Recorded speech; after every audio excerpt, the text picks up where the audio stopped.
Hello my dear students and welcome back to RS only. So आज जो है today we will be studying our union judiciary. ठीक है, union judiciary के अंदर हमारा बेसिकली कौन आएंगे? Who will be there on in our union judiciary? It will be the supreme Court majorly. ठीक है, उसके अलावा लास्ट क्लासेस के अंदर हमने क्या देखा था? हमने पार्लियामेंट पूरी पढ़ी थी, हमने पार्लियामेंट्री कमिटीज पढ़ी थी। दो तरीके की पार्लियामेंट कमिटीज थी, कौन कौन सी? स्टैंडिंग कमिटीज और एड हॉक कमिटीज। ठीक है, स्टैंडिंग कमिटीज के अंदर आपकी फाइनेंशियल कमिटीज थी कुछ। ठीक है, उसके अलावा आपकी पार्लियामेंट्री कमिटीज थी, ऑन एथिक्स थी, प्रिविलेजेस थी, कंसल्टेटिव कमिटीज भी थी बहुत सारी, राइट, इंक्वायरी कमिटीज थी आपकी। तो हमने वो सब चीजें कवर करी थी। With that, we also covered the previous year questions related to that topic and we also covered some expected questions जो कि इस साल आप लोगों से पूछे जा सकते हैं। ठीक है, इस पर्टिकुलर सेगमेंट के अंदर भी हम लोग वही मोडस ऑपरेंडी रखने वाले हैं। We will be studying about the union judiciary, then we will be seeing the previous year questions and then we will be seeing the expected questions which can be asked from you people। ठीक है, ये हमारा modus operandi रहने वाला है। Indian polity cover होते ही we will be starting with Rajasthan polity. तो जो बच्चे कंसर्न है कि राजस्थान पॉलिटी करवाएंगे या नहीं करवाएंगे, डेफिनेटली जरूर, क्यों नहीं करवाएंगे हम। आरएएस के प्रीलिम्स के अंदर that forms a very major portion, तो हम लोग वो सब चीजें कवर करवाएंगे। All you have to do is be a little patient and just stick with the classes. Okay, so this was all about the last class and what I wanted to say to you. Next, अगर आप लोगों को कोई भी doubts हो रहे हैं कि मैडम पीडीएफ नहीं मिल पा रहा है, हमें ये नहीं हो पा रहा है, वो नहीं हो पा रहा है, सिंपल सा फॉर्मूला है, आरएस ओनली का ऐप जो है वो डाउनलोड कर लो जाके। कहाँ पर? प्ले स्टोर पे या एप्पल स्टोर पे। वहां पर फ्री क्लासेस के सेक्शन के अंदर आपको क्लास मिल जाएगी, क्लास के साथ में उसका पीडीएफ मिल जाएगा आपको क्लास का, और उसके साथ में एडिशनली आपकी डबल प्रैक्टिस के लिए हमने कुछ क्विज, हर क्लास के साथ में कुछ क्विज क्वेश्चंस दे रखे हैं। ठीक है, every class has quiz questions, वहां पे जाके आप लोग उस चीज को अटेम्प्ट कर सकते हो, डबल प्रैक्टिस कर सकते हो। ठीक है, ये हो गई हमारी दो बातें। तीसरी बात पे हम आ जाते हैं। बहुत सारे बच्चों का मेरे पास में मैसेज भी आ रहा है और बहुत सारे बच्चों के कमेंट्स भी आ रहे हैं कि भाई आरएएस जो 2026 होने वाला है उसकी क्या स्ट्रैटेजी, किस तरीके से हम लोगों को रखनी है। तो वही चीज के बारे में पूरा डिस्कशन करने के लिए, आरएएस 2026 को पूरा डिकोड करने के लिए हमने एक सेमिनार ऑर्गेनाइज किया है, जो कि कब है? 8 फरवरी, संडे, हमारे रिद्धि सिद्धि सेंटर के ऊपर है। कितने बजे? सुबह 11 बजे। इसके अंदर हमारे एक टॉपर हैं जो कि 2023 के टॉपर हैं, ठीक है, मदन लाल डेलू जी। ठीक है, so he will be coming, RAS 2023 rank 13 will be coming and he will be talking about his own experience that how he cleared this particular examination. So do register for this particular seminar, क्योंकि यहाँ पर इनकी decoded strategy के साथ साथ आप लोगों को हमारे जो आरएएस और आईएएस ऑफिसर्स हैं उनसे भी बात करने का मौका मिलेगा, उनसे भी सीखने का मौका मिलेगा कि किस तरीके से आपको आरएएस की प्रिपरेशन को केटर करना है। So do register for yourself with this particular seminar. अब हम चलते हैं हमारे टॉपिक की तरफ, जो कि क्या है? हमारा यूनियन जुडिशरी। ठीक है, सबसे पहले जान लो आपके कॉन्स्टिट्यूशन के कौन से पार्ट में है? पार्ट 5 में है। कौन से पार्ट में है? पार्ट 5 में है यूनियन जुडिशरी, आर्टिकल 124 से लेकर आर्टिकल 147 तक। ठीक है, कहां पर है? आपके पार्ट 5 के अंदर है, चैप्टर नंबर 4, आर्टिकल 124 से लेकर आर्टिकल 147 तक। ठीक है, सुप्रीम कोर्ट जो है वो कब इनॉग्रेट हुआ था? इट वाज इनॉग्रेटेड ऑन 28 जनवरी 1950। ठीक है, और किसको सक्सीड किया था इसने? इसने सक्सीड किया था फेडरल कोर्ट को। फेडरल कोर्ट कौन से एक्ट के अंडर एस्टैब्लिश किया गया था? Government of India act 1935। Government of India act 1935 के जो एक्ट था, ठीक है, उसके तहत फेडरल कोर्ट एस्टैब्लिश किया। ठीक है, and after the India became a republic, ठीक है, उसके बाद में फेडरल कोर्ट को सक्सीड किसने किया? हमारे सुप्रीम कोर्ट ने। और सुप्रीम कोर्ट इनॉग्रेट कब हुआ? 28 जनवरी 1950 को। ठीक है, इतनी सी बात सिंपल एंड सरल शब्दों के अंदर मैंने आपके सामने रख दी है। ठीक है, now it is what? It is the highest court, सबसे हाईएस्ट कोर्ट है, सबसे हाईएस्ट अथॉरिटी है of law in India, of interpreting law in India. ठीक है, लॉ की तो कौन है अथॉरिटी सबसे बड़ी? Constitution. Of interpreting law the supreme court. और किसको रिप्लेस किया था इसने? द ब्रिटिश प्रिवी काउंसिल, ठीक है। पहले क्या था, जो ब्रिटिश प्रिवी काउंसिल थी वो क्या थी हमारी? फाइनल कोर्ट ऑफ अपील था। क्या था? Final court of appeal. अब कौन हो गया हमारा final court of appeal? Who is the final court of appeal now? It is the supreme court. Final court of appeal का मतलब फॉर एग्जाम्पल ये लोअर कोर्ट है, यहां पर कोई केस हुआ, इसने अपना फैसला दे दिया, अब ये इंसान जो है इस फैसले से खुश नहीं है, तो ये किसके पास जाएगा? हाई कोर्ट के पास जाएगा, ठीक है। हाई कोर्ट ने भी कुछ फैसला दे दिया, इससे भी ये खुश नहीं है, तो फिर अब ये फाइनली कहां पर अपील कर सकता है? He can appeal in the supreme court. अब सुप्रीम कोर्ट जो फैसला देगी वो क्या होगा? It will B final and what? Binding. समझ में आ गई बात? लोअर कोर्ट से हाई कोर्ट अपील कर सकता है, हाई कोर्ट से सुप्रीम कोर्ट अपील कर सकता है। सुप्रीम कोर्ट ने जो फैसला दिया है वो क्या है? फाइनल और बाइंडिंग है, इसके ऊपर और कोई अपील नहीं हो सकती है, ठीक है। इतनी सी बात समझ में आई आप सब लोगों को? चलिए आगे बढ़ते हैं हम लोग, ठीक है। तो सबसे पहले ये समझो कि जो ब्रिटिश प्रिवी काउंसिल थी उसको रिप्लेस करके कौन बना final court of appeal? The supreme Court. कौन से एक्ट के through? Abolition of British Privy Council act of 1949, ठीक है। Abolition of British Privy Council act of 1949 के तहत इसको अबॉलिश किया गया, और कौन बना फिर 1950 के अंदर हाईएस्ट कोर्ट ऑफ अपील? हमारा सुप्रीम कोर्ट। समझ में आ गई? नाउ तीसरी और इंपॉर्टेंट चीज क्या है? हमारा जो जुडिशियल सिस्टम है वो क्या है? इंटीग्रेटेड है। इंटीग्रेटेड कैसे है? Supreme Court highest, high court, then your lower courts, ठीक है। हाईएस्ट कौन है आपका? Supreme Court, then who is below the supreme court is the high court, and then the subordinate courts, ठीक है, जो भी आपके लोअर कोर्ट्स होते हैं। अब जो डिसीजन इसने ले लिया वो इवेंचुअली इन सब के लिए क्या हो जाएगा? मान्य हो जाएगा। मतलब इन सब को भी वो डिसीजन क्या करना पड़ेगा? आपको मानना पड़ेगा, ठीक है। और सुप्रीम कोर्ट जो है सेंट्रल प्लस स्टेट दोनों लॉस को क्या कर सकता है? इंटरप्रेट कर सकता है। सुप्रीम कोर्ट के पास में पावर है इन दोनों लॉस को इंटरप्रेट करने की, ठीक है। इसलिए हमारी जुडिशरी क्या है? इंटीग्रेटेड है। एक का फैसला सब पे लागू होगा, ठीक है, और सुप्रीम कोर्ट सेंट्रल और स्टेट दोनों लॉस को इंटरप्रेट कर सकता है, and this decision of supreme court is binding and final. Okay, understood? हमारे यहाँ पर क्या है? इंटीग्रेटेड जुडिशरी है। आगे चलते हैं हम। नाउ कॉम्पोजिशन क्या है? हमारे सुप्रीम कोर्ट में करंटली देयर आर 34 जजेस। कितने जजेस हैं? 34 जजेस हैं, जिसमें से 33 जजेस हैं और one is the chief justice, ठीक है। एक तो क्या है? चीफ जस्टिस है, और देयर आर 33 अदर जजेस इन द सुप्रीम कोर्ट। और ये स्ट्रेंथ कौन डिटरमाइन करता है? It is determined by the parliament. Parliament determines this strength, okay. Parliament is the one who determines this strength.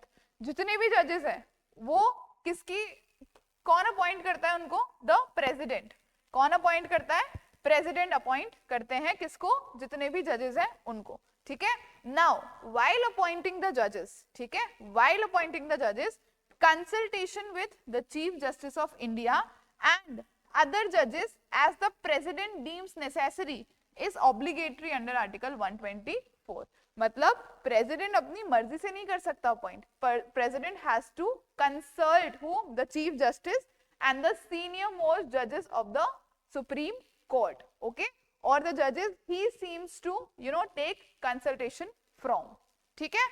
Chief justice का appointment again by convention the senior most जज of the supreme court is appointed as the chief justice of India, ठीक है। जो senior most जज होगा Supreme Court का, he will be appointed as the chief justice of India, ठीक है। आगे चलते हैं हम लोग। नाउ अब क्या होता है ना कि जो हमने अपॉइंटमेंट का प्रोसेस देखा, जो हमने अपॉइंटमेंट का प्रोसीजर देखा, इसका अभी अपॉइंटमेंट किसके थ्रू हो रहा है? एक कोलेजियम सिस्टम के थ्रू हो रहा है. किसके थ्रू हो रहा है? कोलेजियम सिस्टम के थ्रू. मतलब एक ऐसा सिस्टम जो जजेस ऑफ सुप्रीम कोर्ट या जो हमारे हम लोग कहें सीजेआई, इनको अपॉइंट करने के अंदर क्या होता है? काम आता है. इनको अपॉइंट करने में एपेक्स रोल प्ले करता है. ठीक है, इनको अपॉइंट करने में क्या करता है? एपेक्स रोल प्ले करता है. सो इसके अंदर क्या हुआ था ना, बहुत सारे केसेस हुए थे. ठीक है, इसके अंदर बहुत सारे केसेस हुए थे जिसमें क्या हुआ था कि सुप्रीम कोर्ट ने और एग्जीक्यूटिव्स ने बहुत सारे फेरबदल किए गए थे. ठीक है, और उसके अंदर बहुत टसल चली थी.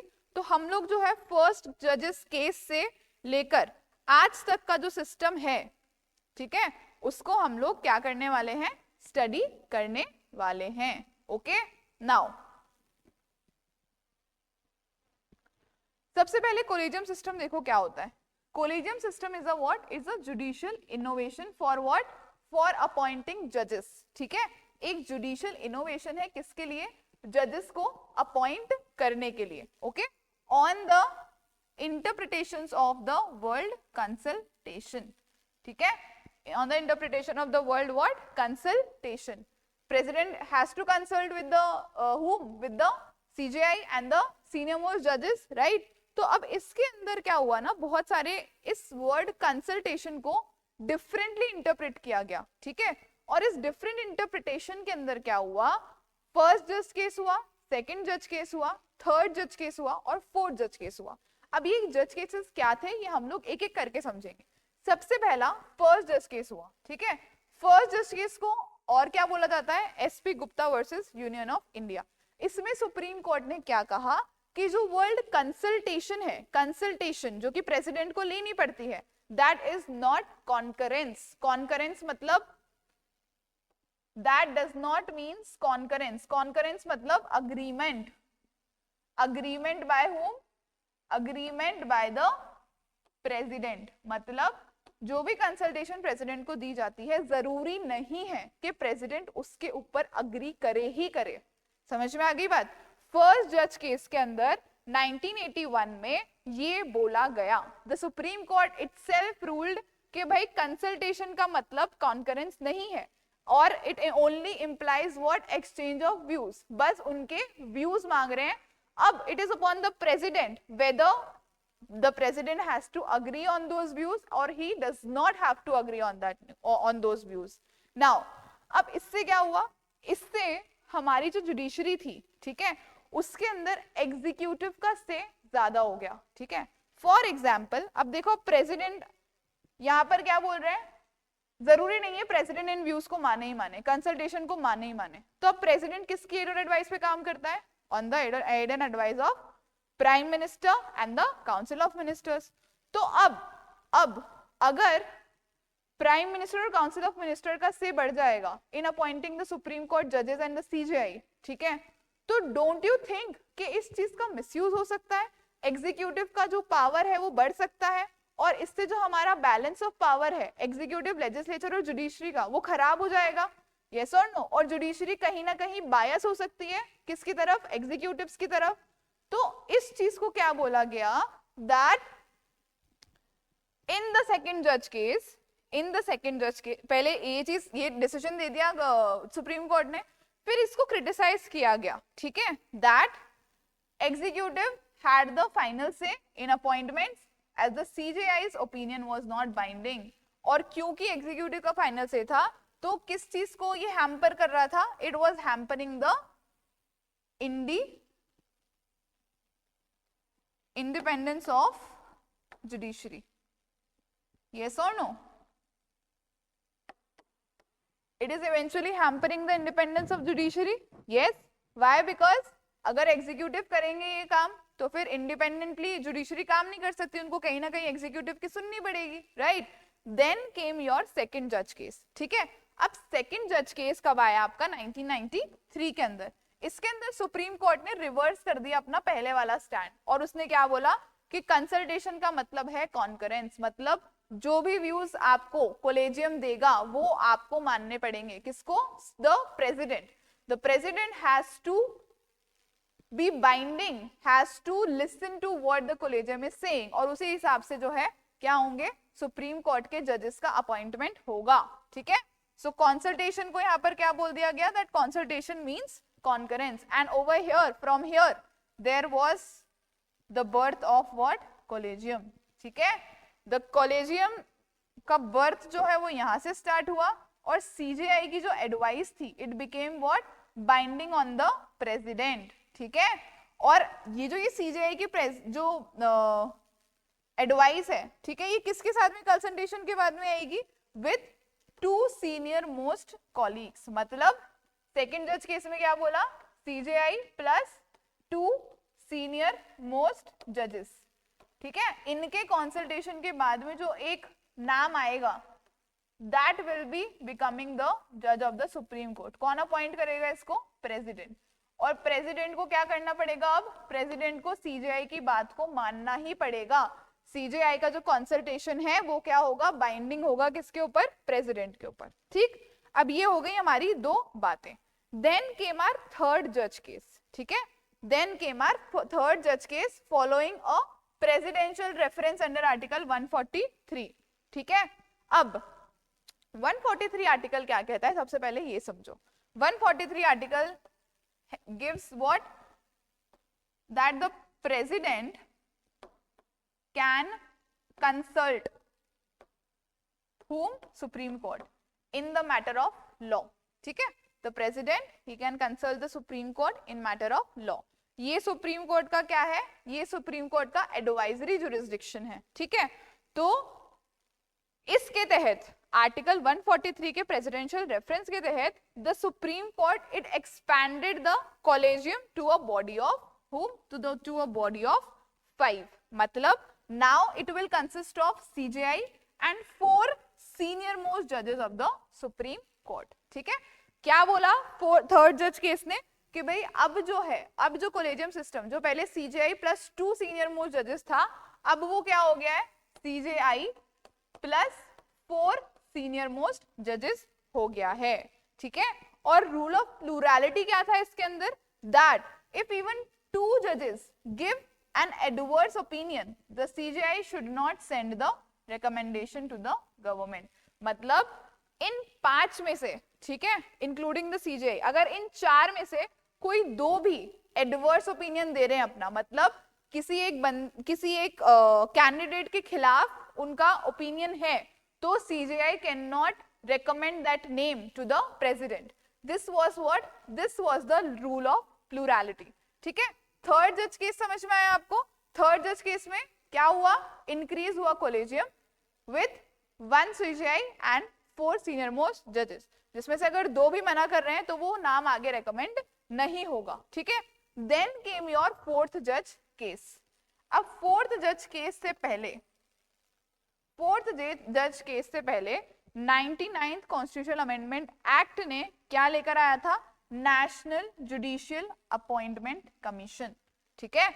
मतलब अभी तक क्या हो रहा था, CJI प्लस 4 जजेस अपॉइंट कर रहे थे सुप्रीम कोर्ट के जजेस को, ठीक है।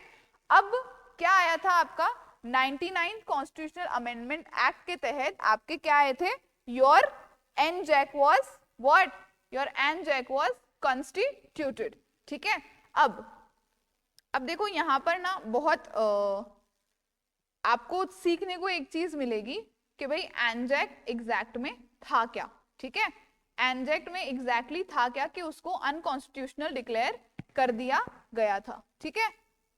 सो NJAC जो था वो एक तरीके का क्या था, एक तरीके का कमीशन था, ठीक है। जैसे आपका UPSC हो गया, UPSC आपके क्या करता है, UPSC इंडियन एडमिनिस्ट्रेटिव सर्विसेज के अंदर लोगों को सिलेक्ट करता है, ठीक है। RPSC किस में सिलेक्ट करता है, राजस्थान एडमिनिस्ट्रेटिव सर्विसेज के अंदर आपके लोगों को सिलेक्ट करता है, Rajasthan public service commission RPSC, right. उसी तरीके से क्या लेकर आई थी गवर्नमेंट 2014 में क्या लेकर आई थी, your NJAC, that is national judicial appointments commission, ठीक है, नेशनल जुडिशियल अपॉइंटमेंट्स कमीशन, ठीक। नाउ अब इसके अंदर क्या करा गवर्नमेंट ने, क्या इंट्रोड्यूस करा, दैट ये जो ये NJAC होगी अब से ये एनजैक जो है डिसाइड करेगी कि सुप्रीम कोर्ट का मेंबर कौन होगा और कौन नहीं होगा। और इस एनजैक का जो वो था फॉर्मेशन, वो किस तरीके से था, सीजेआई, ठीक है, प्लस 2 सीनियर मोस्ट जजेस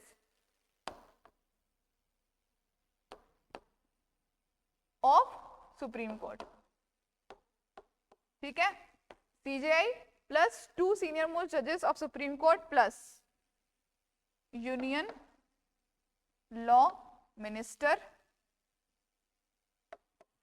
प्लस 2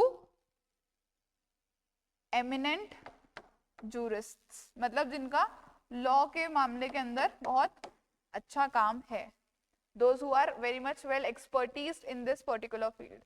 So इन लोगों का जो एक कमीशन है, ठीक है, इन 6 मेंबर्स का जो ये कमीशन है, it was to make the appointment and transfer of judges, ठीक है। और अगर 2 लोग इसमें से मना कर देते हैं तो उस पर्टिकुलर कैंडिडेट का जो है वो नाम वीटो हो सकता है। जैसे यहाँ पर था रूल ऑफ प्लूरैलिटी हमने यहाँ पर भी लगा दिया, लेकिन यहाँ पर क्या हुआ, अब सीजेआई 2 सीनियर मोस्ट जजेस, यूनियन लॉ मिनिस्टर, किसकी एंट्री हो गई यहाँ पर, एग्जीक्यूटिव्स की, राइट, यस और नो, यस और नो। तो again there was a question raised, क्या क्वेश्चन रेज हुआ, ऑफ इंडिपेंडेंस,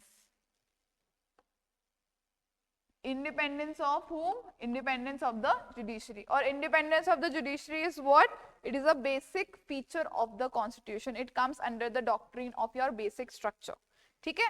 तो ये पूरा सिनेरियो हुआ 2014 के अंदर।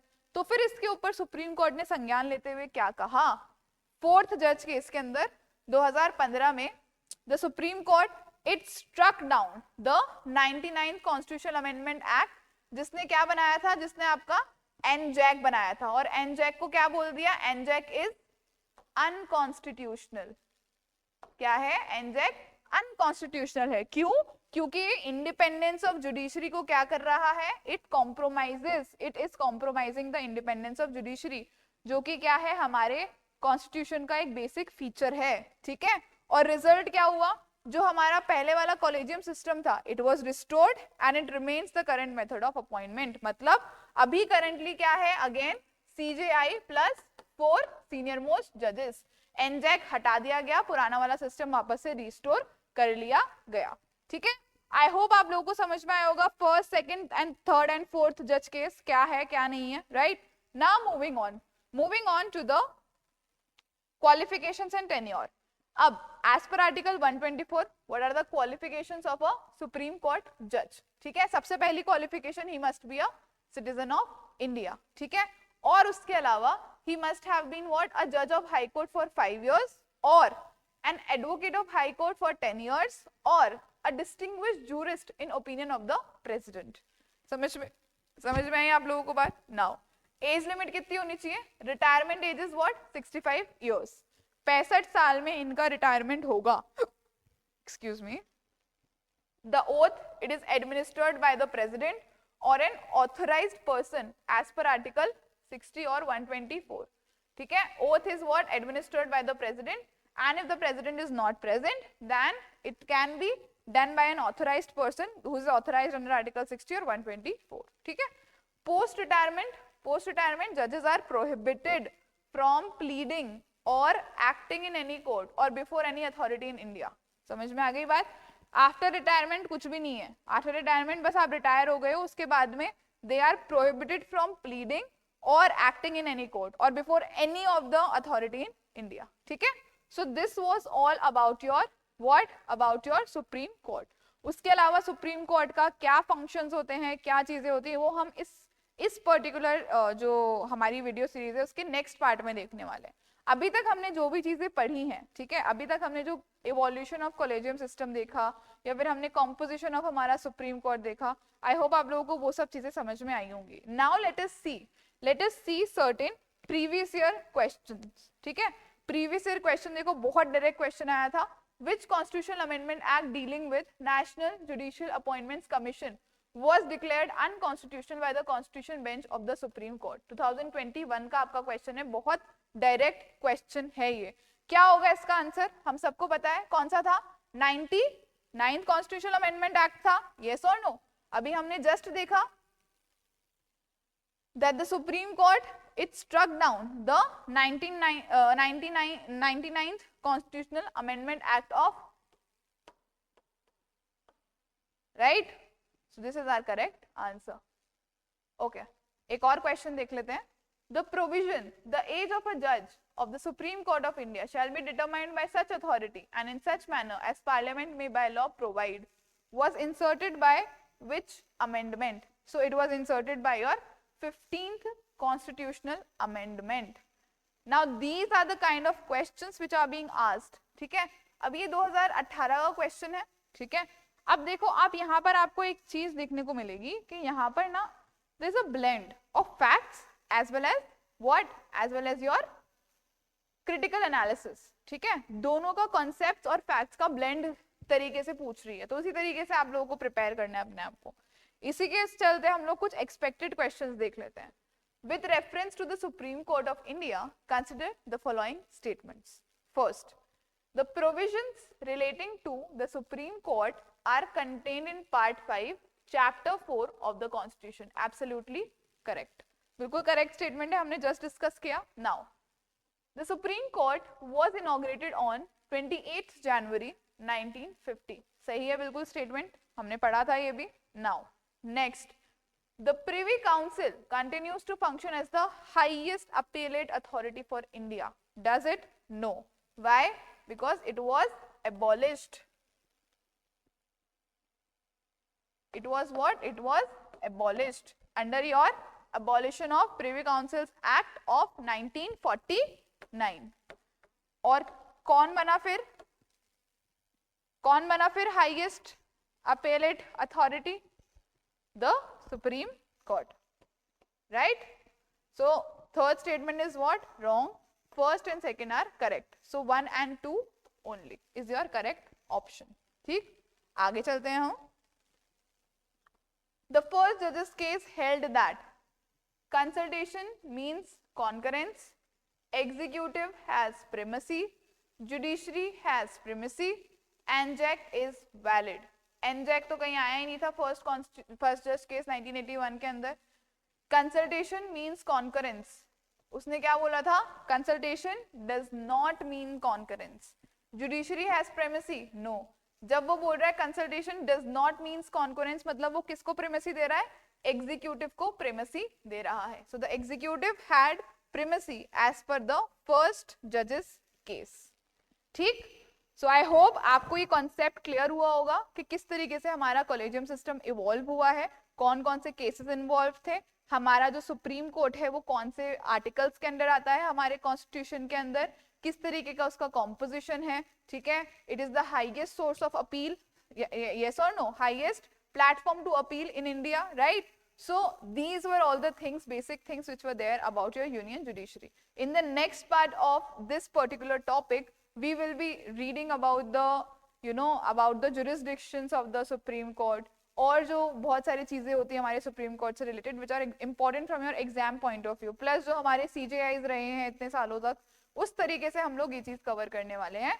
तो आज के लिए बस इतना ही. नेक्स्ट वीडियो में हम लोग मिलते हैं and we will be discussing all of those things which are there in your union judiciary. Till then keep studying hard, keep working hard. और अगर आपको कोई भी डाउट्स हैं तो नीचे कमेंट सेक्शन में कमेंट करके जरूर बताओ. और अगर आपको अपनी प्रिपरेशन में और भी कोई डाउट है तो नीचे डिस्क्रिप्शन बॉक्स में एक लिंक दिया हुआ है जहां पर आप लोग जाकर रजिस्टर कर सकते हो अपने आप को. And over there you can also see that एक आपको वहां पर लिंक के अंदर ही स्लॉट मिल जाएगा काउंसलिंग के लिए, तो आप काउंसलिंग भी करवा सकते हो RS ओनली आकर. और सेमिनार तो है ही हमारा 8 फरवरी को, तो 8 फरवरी को आना मत भूलना. रजिस्टर कर लो अपने आप को आज ही, क्योंकि ये सेमिनार बहुत बेनिफिशियल और बहुत फ्रूटफुल होने वाला है आप लोगों के लिए. ठीक है, तो इसी नोट के साथ में I will be ending today's class. And the only message I want to give you people is अच्छे से पढ़ते रहो. नोटिफिकेशन कभी भी आ सकता है, उसके इंतजार में मत बैठो. अपनी तैयारी को बूस्ट करने लग जाओ, अब प्रीलिम्स के स्पेसिफिक पढ़ने लग जाओ. So keep studying hard, keep studying well, and all the very best for your preparation. Thank you so much.